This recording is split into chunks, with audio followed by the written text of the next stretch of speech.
আসসালামু আলাইকুম রহমতুল্লাহি ওয়া বারাকাতু।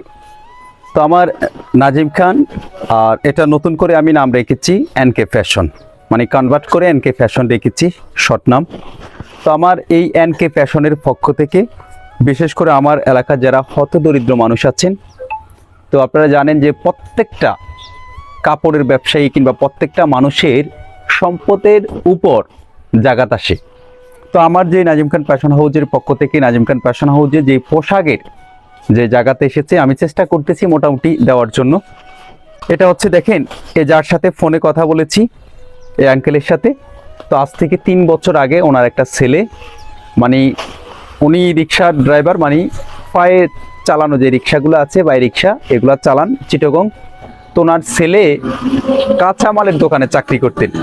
তো উনি হঠাৎ করে ট্রেনে অ্যাক্সিডেন্ট করে রাস্তা ফাঁড়িতে গিয়ে পরে ওনার 2টা পাও কেটে ফেলে, যার ফলে পঙ্গু হাসপাতালে ছিল অনেকদিন। চেষ্টা করছে আমার জায়গা থেকে, বিভিন্ন জায়গা থেকে মানুষের কাছ থেকে সহযোগিতা নেওয়ার জন্য। তো সেই আঙ্কেলের জন্য একটা টুপি এবং একটা আতর নিলাম, যেহেতু উনি ঈদে আসবেন না, তসবি নিলাম এবং একটা গেঞ্জি নিচ্ছি মুরব্বিগণ।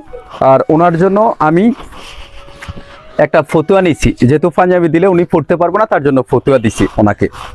আর যেই ছেলেটা মোহাম্মদ জুয়েল, এই যে এখানে একটা পিকচার দিচ্ছে, আজ থেকে 3 বছর আগে একটা দুর্ঘটনায় তার 2টা পায়ে কেটে ফেলতে হয়। সে স্টাইলিশ ছিল যখন আমি দেখছি তার পূর্বের কিছু পিকচার দেখার পরে।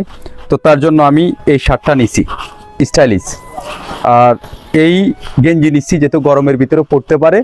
আর সে তো কিছু পড়তে পারে না, কোনো রকম ইয়ারটিয়া করে না হয়। জিন্সের প্যান্টের কথা বলছি, জিন্সের প্যান্ট নেওয়া লাগবে না, এই গেঞ্জিটা নিচ্ছি। তো এই আমার নাজিম খান ফ্যাশন হাউজের পক্ষ থেকে তাদের জন্য এই উপহারগুলো নিচ্ছি। আর দেখেন, আর তার জন্য একটা টুপিও নিছি, যেহেতু মাথায় দিয়ে, এবং আরেকটা তসবি দিব তাকে সুন্দর দেখা, সে যেন বৈশা বৈশা জিকির করতে পারে। এটাও তার জন্য, আর এটাও তার বাবার জন্য, এটা তাদের জন্য। আর এখানে যেগুলো দেখছেন এগুলো হচ্ছে আমার আশেপাশে যারা হতদরিদ্র মানুষ আছেন, আমিও গরিব মানুষ, দরিদ্র মানুষ। তো আমার জায়গা থেকে আমার যতটুকু সামর্থ্য আছে তাদেরকে এটা দিব। আর দেখেন, এই রমজান মাসে তো আমি চেষ্টা করেছি এই যে টুপি এবং এই তসবিগুলা তাদেরকে দিব। এটার ভিতরে হচ্ছে সুরমা, আর এখানে হচ্ছে ভালো আতরগুলা। এই যে এখানে যে আতরটা দিছি, এই আতরগুলা ইনশাল্লাহ দিব সবাইকে, বিশেষ করে যারা মুসল্লি আছেন তাদেরকে দিব। তো সবাই আমার জন্য দোয়া করবেন। আর বিশেষ করে যারা মোটামুটি যাদের সামর্থ্য আছে তারা চেষ্টা করবেন আপনাদের পোশাকের দোকানের, আপনাদের গার্মেন্টসের দোকানের যে জায়গাটা আছে সেটা দিয়া দিবেন। সেটা যদি না দেন, দেখেন আপনি যাদের জন্য কষ্ট করে এত কিছু রেখে যাবেন, সে মানুষটা আপনি কবরে কেমন আছেন একটা দিনের জন্য আপনার খোঁজ খবর নিবে না। অতএব তাদের জন্য এত কষ্ট করে কোনো কিছু না করে যাই, আপনি দুনিয়াতে থাকা অবস্থা আপনার সম্পদ যেটা জায়গাতে এসেছে সেটা আপনার আশেপাশের গরিব অসহায়গ্রস্ত মানুষ আছে তাদেরকে দিয়ে দিবেন।